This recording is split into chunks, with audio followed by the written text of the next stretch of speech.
Marcos, capítulo de número 12. Marcos 12, leiamos juntos em oração. Depois, entrou Jesus a falar-lhes por parábola. Um homem plantou uma vinha, cercou-a de uma sebe, construiu um lagar, edificou uma torre, arrendou-a a uns lavradores e ausentou-se do país. No tempo da colheita, enviou um servo aos lavradores para que recebesse deles os frutos da vinha. Eles, porém, o agarraram, espancaram e o despacharam vazio. De novo, lhes enviou outro servo, e eles o esbordoaram na cabeça e o insultaram. Ainda outro lhes mandou, e a este mataram. Muitos outros lhes enviou, dos quais espancaram uns e mataram outros. Restava-lhe ainda um, seu filho amado. A este lhes enviou, por fim, dizendo: respeitarão a meu filho.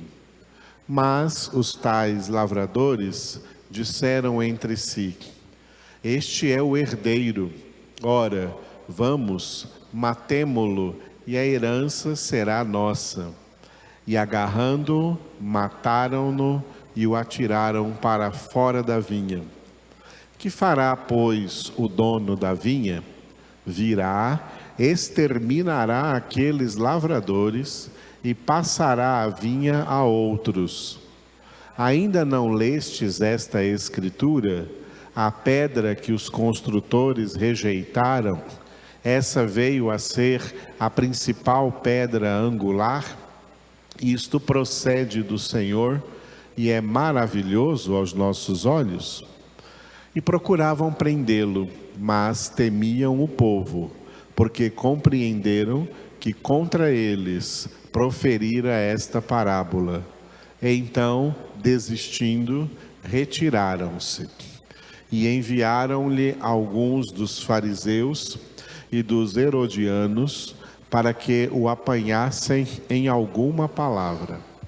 Chegando, disseram-lhe: Mestre, sabemos que és verdadeiro e não te importas com quem quer que seja, porque não olhas a aparência dos homens. Antes, segundo a verdade, ensinas o caminho de Deus. É lícito pagar tributo a César ou não? Devemos ou não devemos pagar? Mas Jesus, percebendo-lhes a hipocrisia, respondeu: por que me experimentais? Trazei-me um denário para que eu o veja. E eles lhe o trouxeram. Perguntou-lhes: de quem é esta efígie e inscrição? Responderam: de César. Disse-lhes então Jesus: dai a César o que é de César, e a Deus o que é de Deus. E muitos se admiraram dele. Então os saduceus, que dizem não haver ressurreição, aproximaram-se dele e lhe perguntaram, dizendo: Mestre, Moisés nos deixou escrito que, se morrer o irmão de alguém e deixar mulher sem filhos, seu irmão a tome como esposa e suscite descendência a seu irmão. Ora, havia 7 irmãos. O primeiro casou e morreu sem deixar descendência. O segundo desposou a viúva e morreu, também sem deixar descendência. E o terceiro, da mesma forma. E assim, os 7 não deixaram descendência. Por fim, depois de todos, morreu também a mulher. Na ressurreição, quando eles ressuscitarem, de qual deles será ela a esposa? Porque os 7 a desposaram.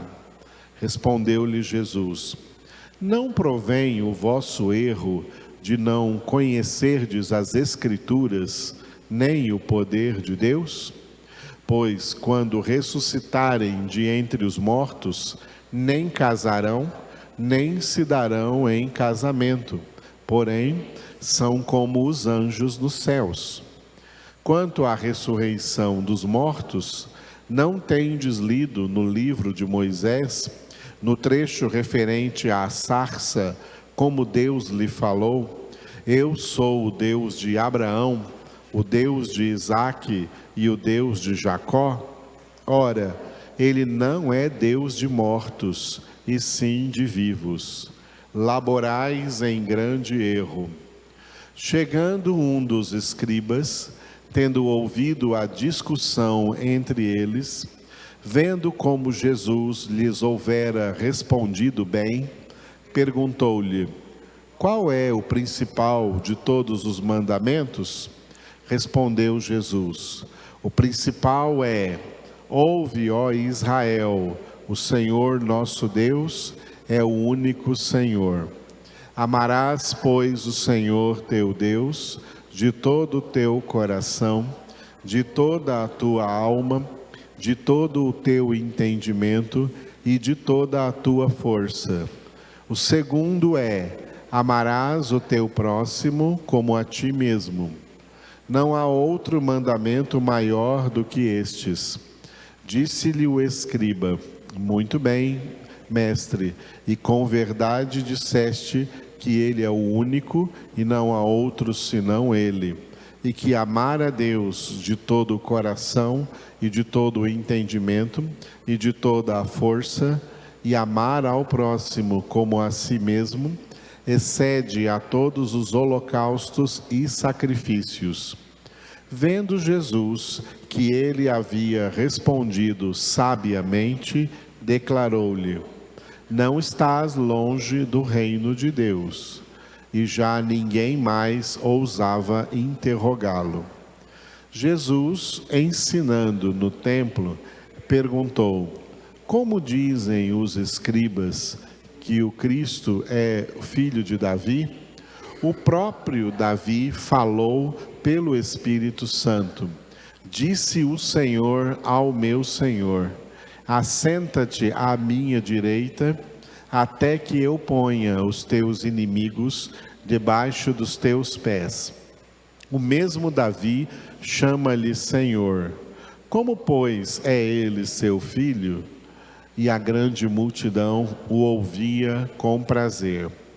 E ao ensinar, dizia ele: guardai-vos dos escribas, que gostam de andar com vestes talares e das saudações nas praças, e das primeiras cadeiras nas sinagogas, e dos primeiros lugares nos banquetes, os quais devoram as casas das viúvas, e para o justificar fazem longas orações. Estes sofrerão juízo muito mais severo. Assentado diante do gasofilácio, observava Jesus como o povo lançava ali o dinheiro. Ora, muitos ricos depositavam grandes quantias. Vindo, porém, uma viúva pobre, depositou 2 pequenas moedas, correspondentes a 1 quadrante. E chamando os seus discípulos, disse-lhes: em verdade vos digo que esta viúva pobre depositou no gasofilácio mais do que o fizeram todos os ofertantes, porque todos eles ofertaram do que lhes sobrava. Ela, porém, da sua pobreza, deu tudo quanto possuía, todo o seu sustento. Aleluia! O tema que nós vamos meditar dentro de Marcos capítulo 12, esse capítulo 12 de Marcos, é esse aí que está no slide, repita depois de mim: a autoridade de Jesus. Glória a Deus, Jesus tem autoridade, amém? Logo ao ressuscitar dentre os mortos, Jesus já declarou para os seus discípulos, em Mateus 28, 18, toda a autoridade me foi dada no céu e na terra. Quando ele diz me foi dada, na voz, o verbo está na voz passiva, foi dada por alguém. Por quem foi dada essa autoridade? Pelo Pai. O Pai deu a Jesus toda a autoridade no céu e na terra. O que significa toda a autoridade no céu e na terra? Significa que o Pai deu a Jesus no céu. No céu significa toda a autoridade do reino de Deus. Toda a autoridade do reino de Deus, o Pai entregou a Jesus. É tanto que Jesus pregou tanto sobre o reino de Deus, mas quando Paulo pregou, escreveu em Colossenses capítulo 1, versículo 14, ele já chamou o reino de Deus de outro nome, o reino do Filho. O reino do Filho. Nos versículos 13 e 14 de Colossenses capítulo 1, Paulo escreveu que Deus nos libertou do império das trevas e nos transportou para o reino do Filho do seu amor, no qual temos a redenção, a remissão dos pecados. Ou seja, o reino de Deus passou a ser reino do Filho, porque o Pai deu a ele toda a autoridade no seu reino. Isso significa toda a autoridade no céu e na terra. No livro dos Salmos, várias vezes, nós encontraremos frases como essa que eu vou dizer agora, que Deus reina sobre as nações. Deus reina sobre toda a terra. Apesar de o mundo inteiro jazer no maligno, apesar do diabo ser o príncipe deste mundo, apesar de toda a humanidade sem Deus, conforme Paulo escreveu em Efésios 2:2, está seguindo o curso desse mundo, segundo o príncipe da potestade do ar, do espírito que agora atua nos filhos da desobediência. Apesar de tudo isso aí no mundo, apesar dessa humanidade, na sua maioria esmagadora, ser uma humanidade ateísta, uma humanidade que não tem Deus, uma humanidade sem Deus, ainda assim, Deus continua sendo soberano sobre todas as nações, sobre todos os povos, sobre toda a humanidade, e Deus também, Pai, Deus Pai também entregou nas mãos de Jesus toda a autoridade sobre todas as pessoas. Todas as pessoas estão debaixo da autoridade de Jesus, salvos ou não. Jesus tem toda a autoridade. O que prevalece não é o domínio de Satanás. O que prevalece não é a multiplicação da iniquidade. Mais forte do que todas essas coisas negativas, o que prevalece é a autoridade de Jesus. Aleluia. Muito bem, vamos ver esse tema aí mais para frente, né? Aqui, Marcos capítulo 12, tá? Esses dias teve um eclipse, né? Por isso eu coloquei essa imagem desse eclipse. Quem não viu, vê aqui agora, então. Nós estamos nesse texto aqui, né? Marcos 12 está dentro aqui desse texto aí de Marcos, de 3 capítulos, o 11, o 12 e o 13, cujo título que eu dei já em sábados anteriores nós vimos isso, diga, últimos eventos.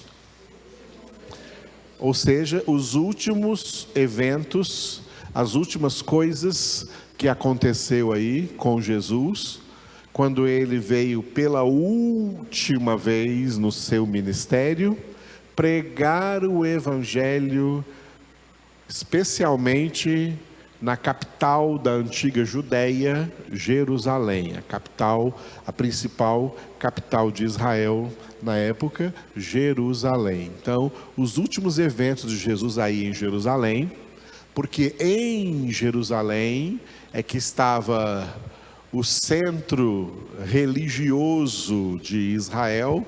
Em Jerusalém é que estava construído o famoso templo de Salomão, que foi destruído, depois reconstruído por Zorobabel, depois foi destruído de novo e foi reconstruído 200 anos antes de Jesus. Foi reconstruído pelo Império Romano, cujo imperador se chamava Herodes, e como favor político aos judeus, em troca dos pesados impostos romanos que o povo deveria pagar ao Império Romano, o imperador construiu para eles esse suntuoso templo de Herodes, sobre o qual Jesus profetizou: não ficará pedra sobre pedra. Essa profecia já se cumpriu. Então, os últimos eventos de Jesus em Jerusalém, eventos que precederam então a sua morte e a sua ressurreição. Estes últimos eventos, eles aconteceram dentro de um pequeno prazo aqui. Os eventos registrados aqui por Marcos aconteceram num pequeno prazo aqui de 3 dias. Os 2 primeiros dias foi o que nós vimos no capítulo 11, versículos de 1 a 26, diga 2 dias.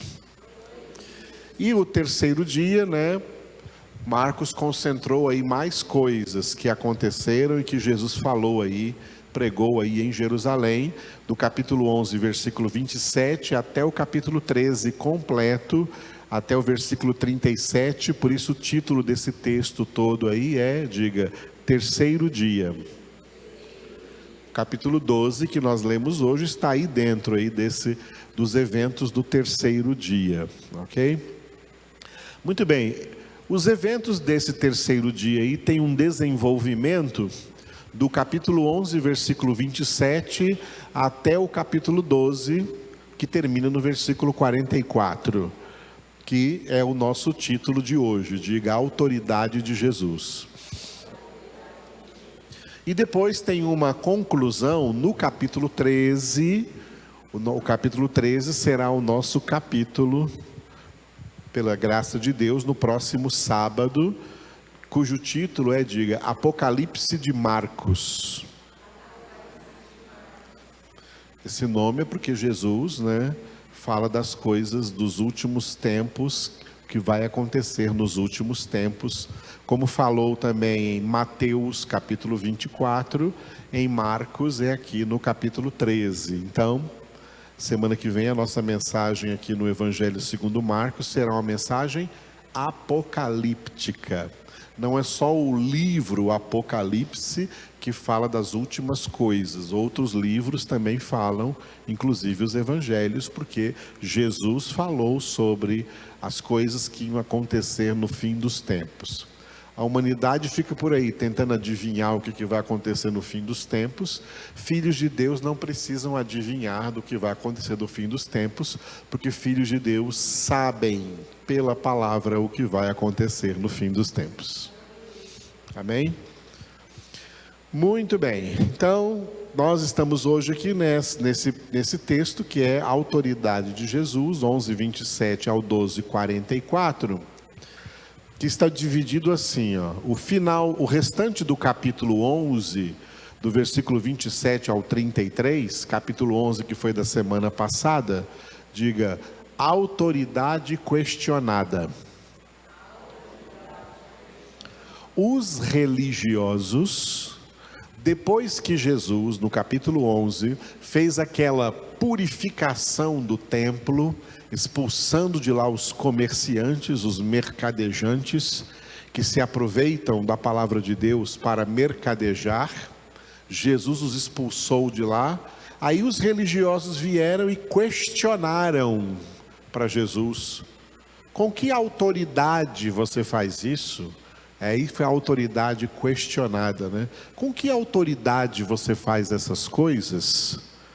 Aí Jesus respondeu para eles com uma pergunta: Eu vou fazer uma pergunta para vocês, se vocês me responderem, eu digo com que autoridade eu faço. O batismo de João Batista era de Deus ou dos homens? Aí os religiosos começaram a confabular entre si, dizendo assim, ó, se nós dissermos que é de Deus, então ele vai dizer, então por que vocês não acreditaram nele? E se nós dissermos que é dos homens, que era um batismo falso, nós temos que temer a multidão aí, porque essa multidão todinha pode nos apedrejar, porque eles foram batizados por João Batista. Então eles responderam para Jesus, não sabemos. Então também eu não vou dizer para vocês com que autoridade que eu faço essas coisas. E aí terminou o capítulo 11, e no capítulo 12, que é o nosso capítulo de hoje, o título é, diga, autoridade justificada. Apesar de não ter respondido para os religiosos no capítulo 11, Jesus vai responder da onde vem a sua autoridade aqui no capítulo 12, ok? Muito bem, esse capítulo 12 está dividido assim, ó, do 1 ao 34, versículo 1 ao 34, diga, oposição religiosa. Jesus, e não somente Jesus, mas os profetas na antiga aliança, os apóstolos e discípulos de Cristo, cristãos, igreja de Cristo na nova aliança, sempre teve como primeira oposição e primeiros perseguidores a oposição religiosa.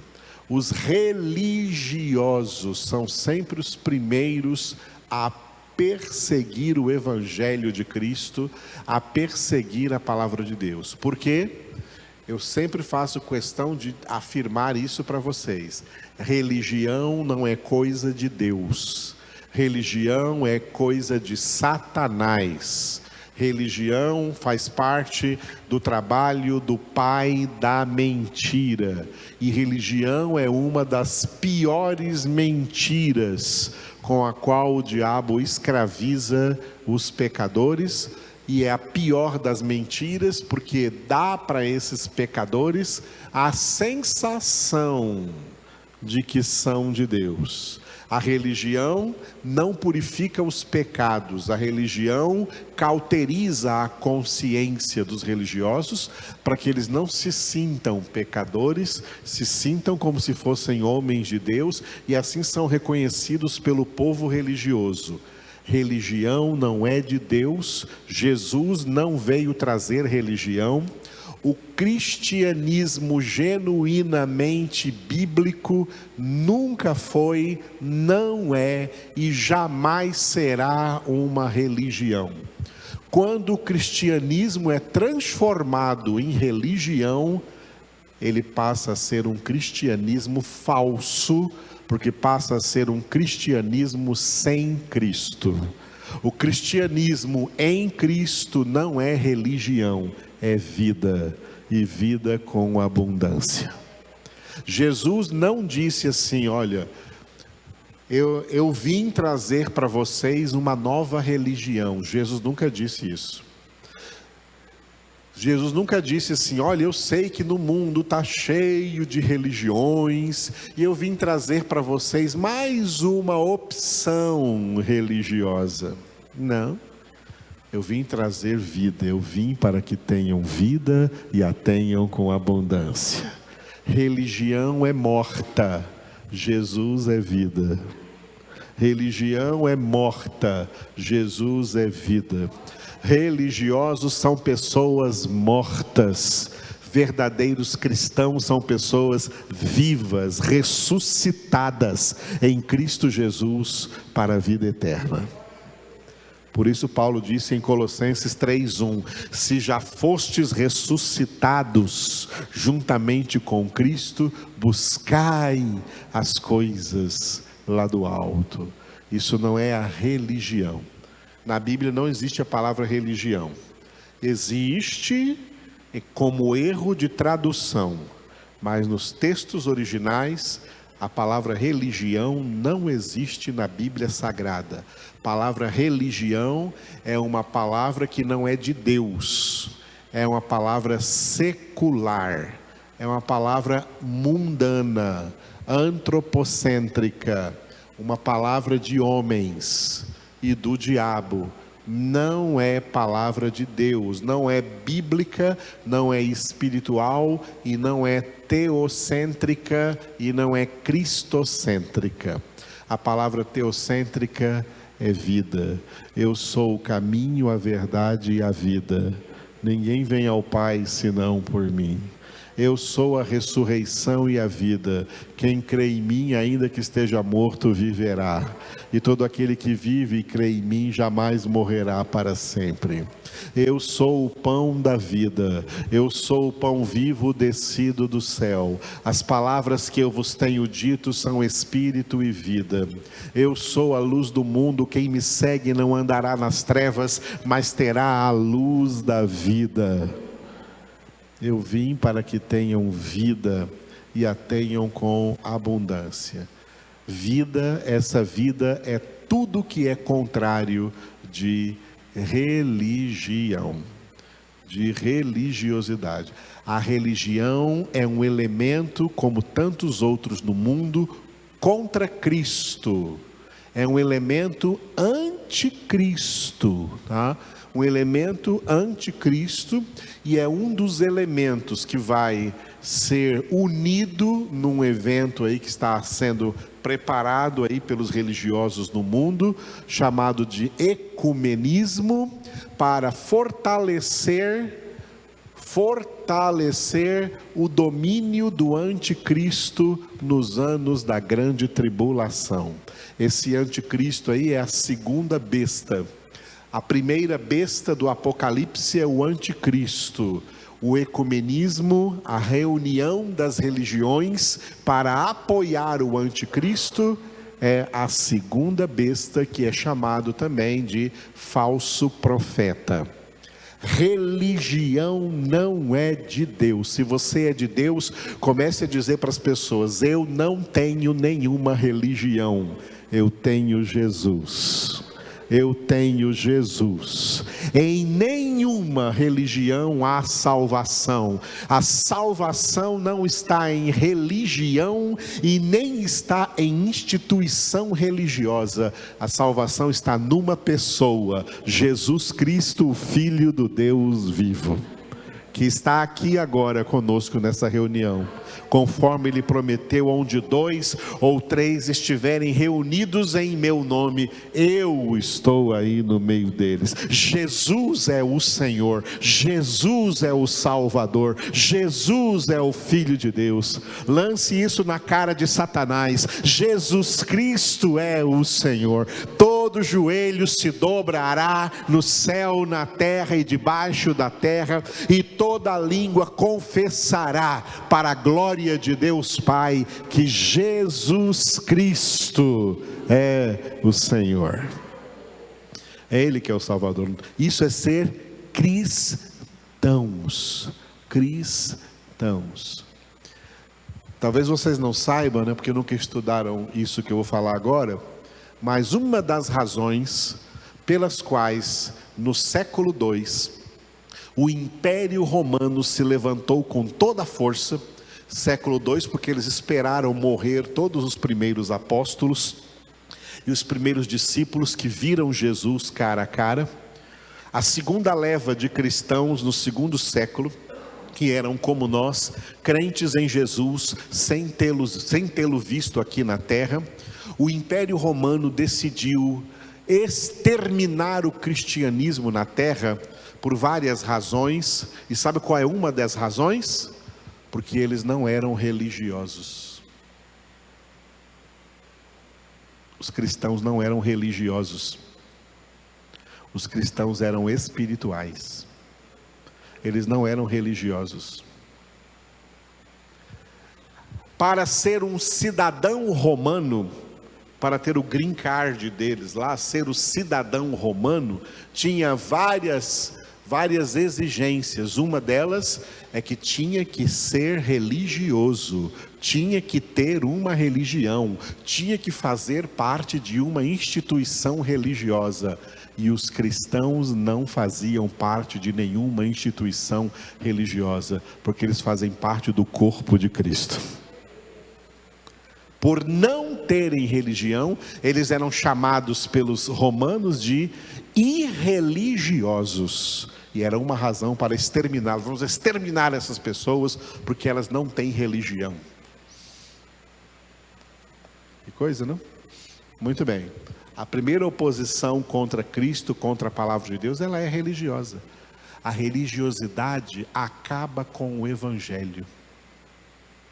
Essa multidão de gente por aí chamada evangélica, que não tem evangelho, que não crê no evangelho, que não vive o evangelho, que não lê o evangelho, que não prega o evangelho, que não testemunha o evangelho na sua vida, no seu comportamento, é só uma cambada de religiosos. Eles destroem a pregação do verdadeiro evangelho, eles perseguem a verdadeira pregação do evangelho, eles não toleram. São os crentes de hoje, chamados crentes, são os primeiros a não tolerarem a verdadeira pregação do evangelho. Eles têm outras pregações, porque eles transformaram o cristianismo, o protestantismo e o nome de evangélicos em heresias, deturpações religiosas da Bíblia. Isso é uma maneira de persegui-la, e eles fazem isso, conforme Pedro disse em 2 Pedro capítulo 3, para a sua própria destruição. Esse povo todo não tem salvação, não. Não fiquem admirados de megas igrejas lotadas, porque estão agradando a homens, porque falando a esses homens mensagens segundo as suas cobiças e não segundo o evangelho de Cristo. O evangelho de Cristo repele os chamados, atrai os eleitos, aqueles que Deus escolheu antes da fundação do mundo para serem santos e irrepreensíveis diante dele em amor. Aleluia? Isso é muito sério. Então, e no final do capítulo que nós lemos hoje, Jesus trouxe aí 3 ensinamentos. Nós vamos ver esses 3 ensinamentos aí daqui a pouco. Ok, agora vamos ver. Vamos passar aqui por uma abordagem geral do capítulo, já abordei algumas coisas, mas o capítulo 12 começa com a parábola dos maus lavradores. Eu falei para vocês sábado passado, que no capítulo 11, Jesus amaldiçoou a figueira, porque chegou diante dela, e ela não tinha dado nenhum fruto. Eu expliquei qual foi a razão disso. A razão disso é porque a figueira representava a nação de Israel. Ele é o Filho de Deus, que como todos os profetas que Deus enviou antes, foi também enviado, e chegou em Israel, e não achou frutos. Não achou frutos de tudo que Deus investiu durante milênios naquela nação, e foi amaldiçoada. A maldição de Israel é a quebra da aliança com Deus. Israel hoje é uma nação amaldiçoada. Não tem aliança com Deus mais em Israel. A aliança agora é a nova aliança no sangue de Jesus. E o novo povo de Deus não se chama mais Israel. O novo povo de Deus se chama Igreja do Senhor Jesus Cristo, o seu rebanho. Glória a Deus. Do qual podem até fazer parte pessoas da nação de Israel que se converteram a Jesus Cristo. Quem não se converteu, não. Tá? Eles são malditos. O judaísmo é uma religião maldita, porque é uma religião anticristã, e sem Cristo não há salvação. A Bíblia diz: quem tem o Filho de Deus tem a vida eterna, quem não tem o Filho de Deus não verá a vida, sobre ele permanece a ira de Deus. Então, esse mesmo tema aí no capítulo 11, na maldição da figueira, Jesus repete aqui no início do capítulo 12 com a parábola dos maus lavradores. O homem que plantou uma vinha é o pai. Essa vinha era a nação de Israel. Ele cuidou dela, ele investiu nela, e no tempo da colheita ele foi enviando seus servos. Os servos que Deus foi enviando, e eles foram maltratando, machucando, batendo e depois matando, esses servos foram os profetas que Deus enviou durante milênios. Como que o povo de Israel, usando um próprio nome que vem do judaísmo, judiou.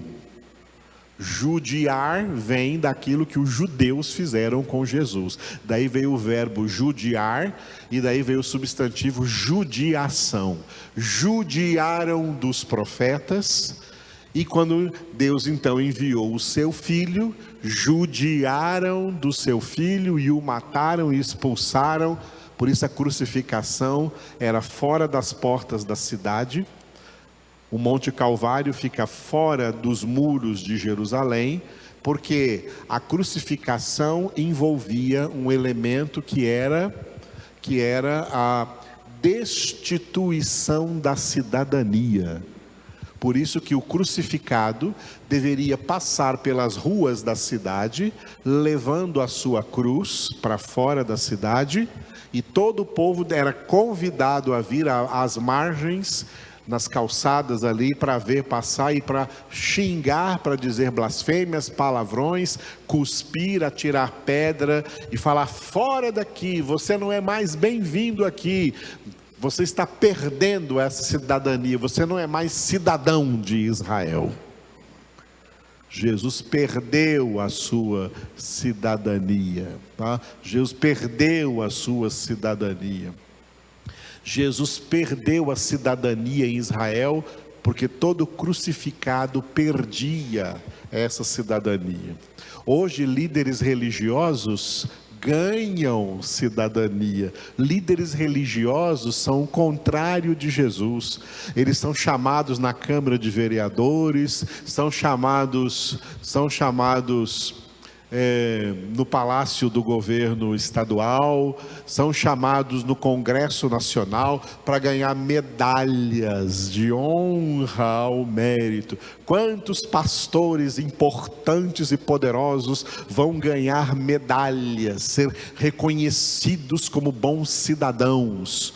Com Jesus foi o contrário, ele foi expulso da cidadania, cuspido para fora, atirado para fora. Isso fizeram com o Filho de Deus. E eles entenderam, no versículo 12, capítulo 12, aí, versículo 12, os religiosos entenderam que foi contra eles que Jesus disse essa parábola, e queriam matá-lo, mas não podiam fazer nada, porque o povo mais simples estavam ali, mais humilde, estava ali ouvindo com prazer o que Jesus estava pregando para eles. Como eles não conseguiam colocar as mãos sobre Jesus, então eles tentaram manipular o Estado. Isso é o que fazem os religiosos. É por isso que é uma abominação igreja na política. Igreja na política é uma abominação, é obra de Satanás. Igreja se envolvendo com política. Jesus não se envolveu com política. Uma das razões pelas quais os judeus não receberam Jesus foi que ele não se envolveu com política, e eles estavam esperando um Messias político. E é o que estão esperando até hoje. Por isso Israel vai receber o anticristo como se fosse o Cristo verdadeiro, porque ele virá como um Messias político. O anticristo será um Messias político. Jesus não é político, e contra toda política Jesus declarou diante de um político, Pôncio Pilatos: o meu reino, continua? Não é deste mundo. Como os religiosos não viram um jeito aqui de pegar Jesus, tentaram colocar o Estado contra Jesus. Aí trouxeram para Jesus, mandaram para Jesus, Os fariseus junto com os herodianos. Quem eram os herodianos? Do partido político de Herodes. Eram os herodianos, partido político de Herodes, para tentar lançar uma armadilha contra Jesus e pegar. Senhor, sabemos, olha o discurso que eles fizeram aí, olha o tamanho desse versículo 14 aqui, o discurso de bajulação que eles quiseram fazer para Jesus. Sabemos que tu és um mestre, né, vindo da parte de Deus e tal, né? Responde a perguntinha aqui para nós. O que o senhor acha, né? A gente tem que ficar pagando imposto aí, tributo aí para César? Eles esperavam que Jesus falasse: não, esquece esse homem, esse imposto é pesado demais, esse imposto é injusto, você não tem que pagar isso, porque tá. Eles pensavam que Jesus ia falar contra o imposto que o Império Romano cobrava deles, e aí eles teriam uma razão civil, social, política para prender Jesus, para acusar Jesus e prendê-lo. Mas olha que sabedoria de Jesus. Me dá uma moeda aí. De quem é a fotografia aí nessa moeda? É de César. Então, versículo 17: dai a César o que é de César, e a Deus o que é de Deus. Aleluia. Pronto.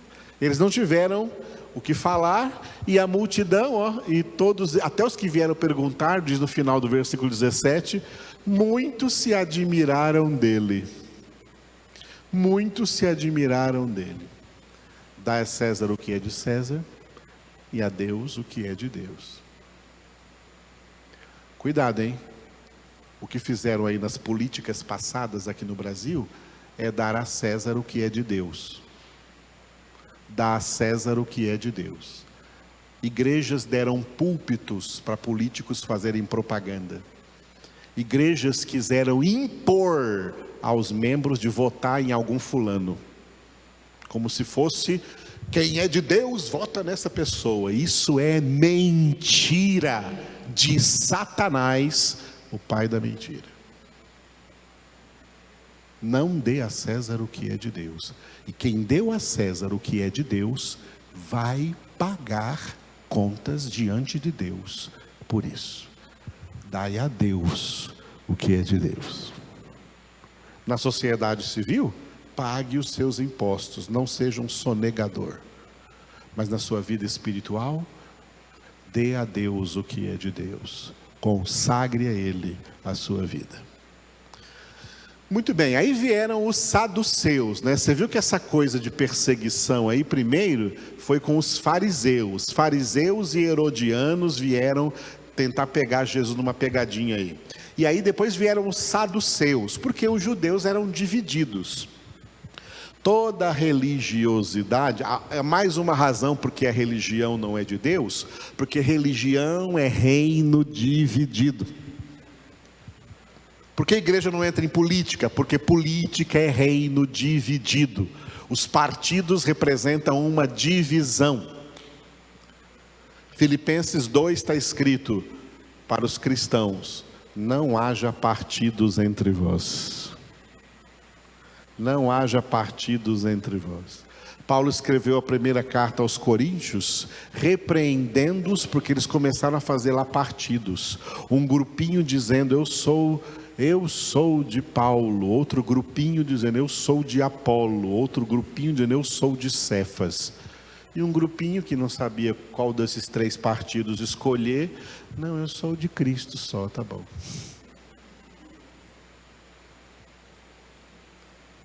Paulo repreendeu: vocês são carnais. Partidos significam facções. Paulo escreveu na carta de Tito que o faccioso por si só está condenado. Evita o homem faccioso. Evita pessoas que fazem partido, porque elas estão afastadas de Deus. Elas caíram na tentação de Satanás. O reino de Deus é indivisível. O corpo de Cristo é indivisível. Por isso nenhum só osso foi quebrado. Quando tentaram quebrar a sua perna, já desistiram porque ele já havia morrido lá na crucificação. Cumprindo a palavra, nenhum dos seus ossos será quebrado. O corpo de Cristo, a igreja espiritual de Cristo, a igreja eleita de Cristo, a igreja que vai verdadeiramente morar no céu com Cristo, é um corpo indivisível. Essas igrejas divididas por aí, cada uma com uma ideia diferente, cada uma com uma doutrina diferente, e agora cada uma com partidos diferentes, até partidos políticos. Isso é obra de Satanás, isso é o joio que foi semeado. O ímpio é joio, o Filho de Deus é joia. Então, os religiosos judeus sempre foram divididos.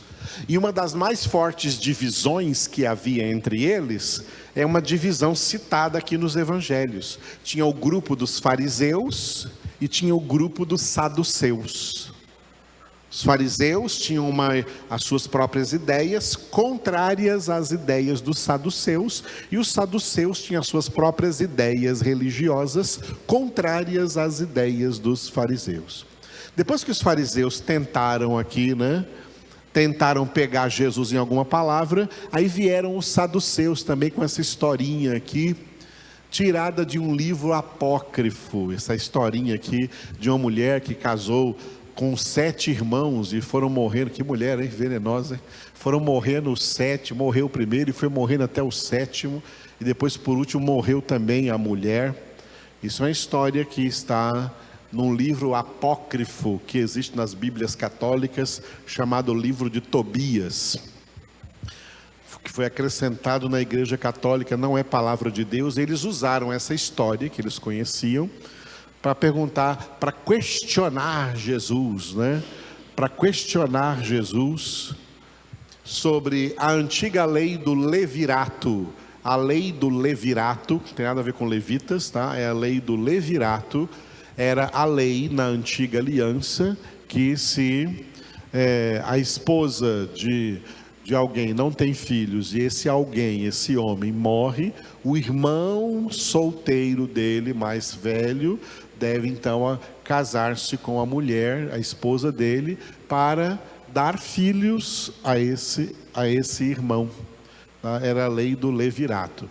E aqui então eles contaram essa história, que os 7 irmãos casaram com a mesma mulher, um depois do outro, todos foram morrendo, e depois por último a mulher. E eles vêm então com essa pergunta, porque Jesus está pregando a ressurreição, o evangelho de Cristo prega a ressurreição entre os mortos, e os saduceus não acreditavam na ressurreição, e perguntam: olha, se a ressurreição é verdadeira, então, quando todo mundo ressuscitar, qual dos 7 maridos aí vai ser o marido dessa mulher? E aí Jesus disse essa frase clássica aqui, no versículo 24, em forma de pergunta: não provém o vosso erro de não conhecerdes as Escrituras, nem o poder de Deus? Está na cara que religioso não conhece Bíblia. Religioso não conhece Bíblia. Religioso conhece deturpações da Bíblia.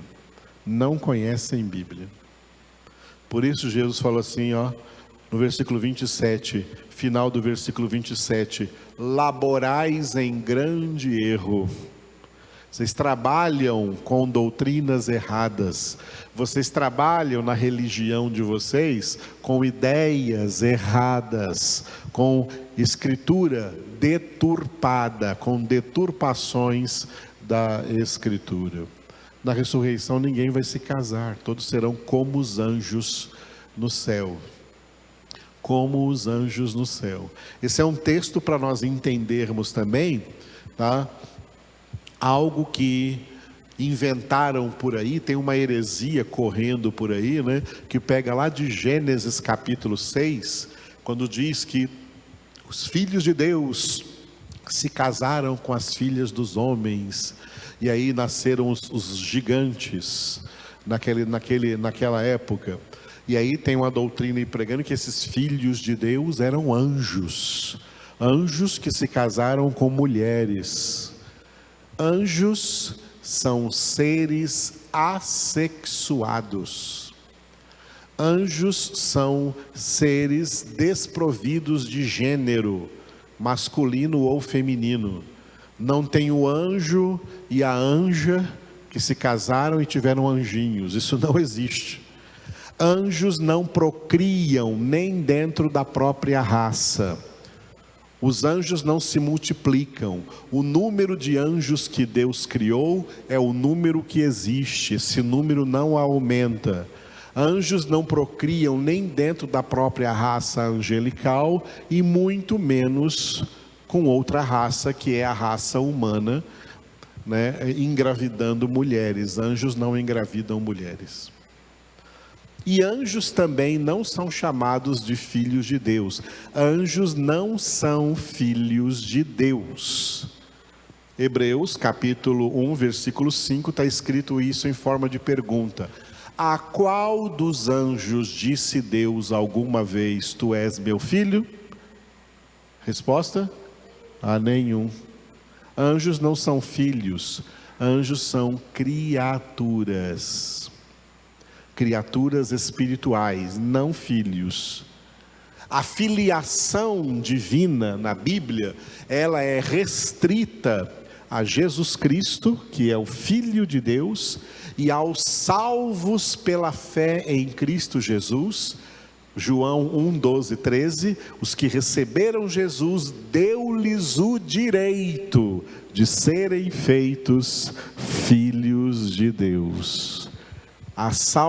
Por meio da salvação, somos feitos filhos de Deus. E quem não é salvo, não é filho, é criatura de Deus. Aí tem uma doutrina errada, que é uma doutrina católica.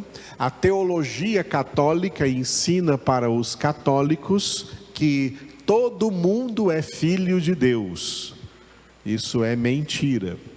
Foi por isso que o Papa Francisco, alguns meses atrás, ordenou aos bispos, aos padres católicos, abençoarem os homossexuais na Igreja Católica, porque, afinal de contas, eles também são filhos de Deus. Isso é uma mentira.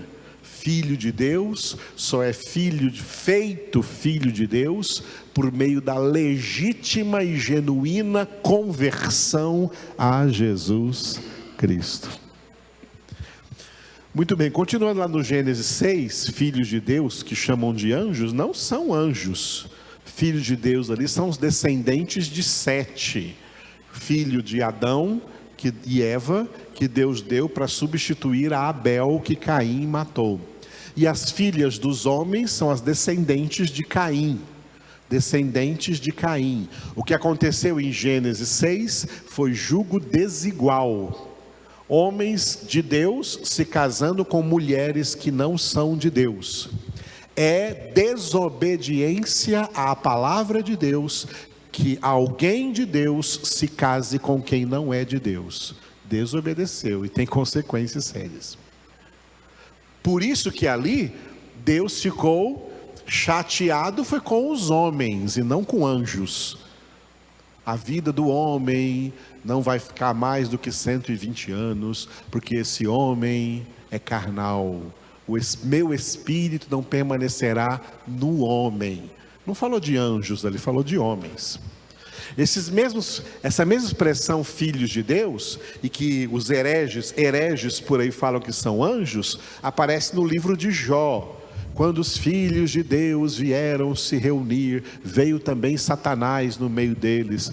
Aí falam que esses mesmos filhos de Deus aí são anjos. Não, filhos de Deus ali são homens crentes na antiga aliança que se reuniam para congregar. Tá? Se reuniam para congregar. O diabo gosta de vir a congregações, tá? O diabo gosta de participar de congregações para ver quem aqui ele pode dominar. aquele ali não está ouvindo bem a palavra, na saída eu pego ele. O diabo gosta de vir em congregações, sabia disso? Porque ele anda em derredor, ele não anda longe do rebanho, ele anda em derredor do rebanho de Deus, buscando a quem possa tragar, porque os do mundo já são dele. Tá? Então, a maneira de resistir o diabo é sujeitando-vos a Deus, ok? Então, ali não são filhos de Deus. E que os anjos não procriam, aqui está Jesus dizendo, olha, no versículo 25, que os salvos no céu, os filhos de Deus no céu, serão como os anjos, são como os anjos nos céus. Anjos que não são casados um com o outro, não procriam no céu. Assim seremos nós também no céu. Muito bem, e aí vem essa... Olha só, preste atenção, né? Primeiro vieram os fariseus com os herodianos, depois vieram os saduceus. Depois de tudo isso, veio um escriba. Quem eram os escribas? Os escribas no judaísmo representavam os guardiões da escritura, os guardiões das palavras de Deus, que não eram compiladas como nós temos agora aqui num livro, não. Cada livro era um rolo de livros, às vezes o livro é tão grande que eram mais rolos de livros. O livro do profeta Isaías era de 12 rolos.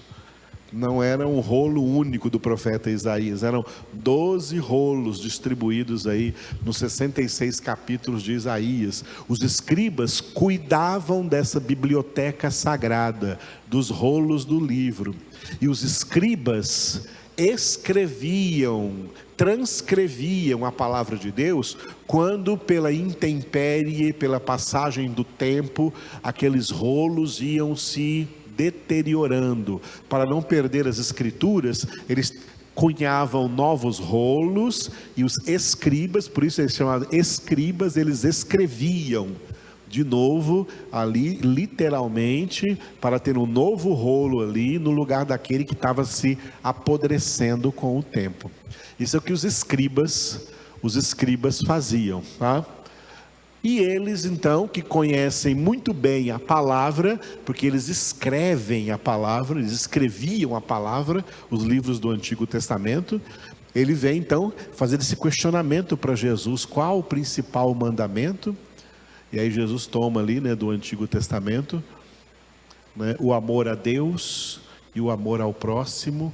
E o escriba fala: bom, o senhor está correto, o senhor está dentro, eu entendo muito bem de Bíblia, e o senhor está exatamente dentro aí da Bíblia, o senhor está exatamente dentro da palavra de Deus, e que o amar a Deus e amar ao próximo é mais importante do que todos os holocaustos e sacrifícios. E Jesus falou para ele assim: olha, você não está longe, versículo 34, você não está longe do reino de Deus. Quer dizer, esse escriba aí não está no reino ainda. Mas Jesus disse, deu uma vantagem para ele: você não está longe. Parece que você é um pouco diferente ali dos fariseus, herodianos e dos saduceus. Eles estão longe, mas você parece que está mais perto. Por quê? Porque é uma pessoa que vive escrevendo Bíblia por aí. Então você não está longe do reino, mas ainda não está no reino. Depois de tudo isso aqui, então, diz no final do 34 que ninguém mais ousava interrogá-lo. Não dá para pegar Jesus em nenhuma palavra torta, porque nenhuma palavra torta sai da sua boca, só palavras retas. E aí vem esses 3 ensinamentos aqui, tá? Termina o capítulo 12 com 3 ensinamentos. O primeiro, que seria o nosso principal de hoje, é Jesus justificando a sua autoridade, porque ele é aquele que foi citado pelo rei Davi no Salmo 110, versículo 1, e que foi reescrito aqui nas palavras de Jesus, né, reescrito aqui por Marcos, em Marcos 12, 36. O próprio Davi falou pelo Espírito Santo. Aonde que Davi falou isso? Salmo 110, versículo 1. Disse o Senhor ao meu Senhor: assenta-te à minha direita, até que eu ponha os teus inimigos debaixo dos teus pés. Aleluia. Aqui está Jesus justificando a sua autoridade, porque ele é esse segundo Senhor aí. O primeiro Senhor aí é o Pai. Quando Davi escreveu esse versículo aí no Salmo 110, versículo 1, em hebraico, o primeiro Senhor ali é Jeová. Jeová, o eu sou. E o segundo Senhor ali é Adonai, referindo-se ao Filho de Deus, Jesus Cristo, o Senhor. Então, em hebraico está escrito: disse Jeová para Adonai, o Pai falando para Jesus: assenta-te à minha direita por um tempo determinado por Deus. Nós estamos vivendo nesse tempo, até que eu ponha os teus inimigos debaixo dos teus pés. É esse o tempo do genuíno cristianismo bíblico, o tempo do cristianismo espiritual, bíblico, teocêntrico, cristocêntrico. É esse tempo, desde que Jesus declarou em Mateus 28, 18, toda a autoridade me foi dada no céu e na terra, até que todos os seus inimigos sejam colocados debaixo dos seus pés. O que Davi profetizou aqui, literalmente veio acontecer quando Jesus ressuscitado foi assunto aos céus. Quando Jesus chegou no céu, o Pai falou: vem cá, meu filho, senta aqui à minha direita, até que eu ponha todos os teus inimigos debaixo dos teus pés. Estamos vivendo nesse tempo em que o Pai entregou a Jesus a autoridade total do seu reino. Por isso que Paulo chama o reino de Deus de o reino do Filho.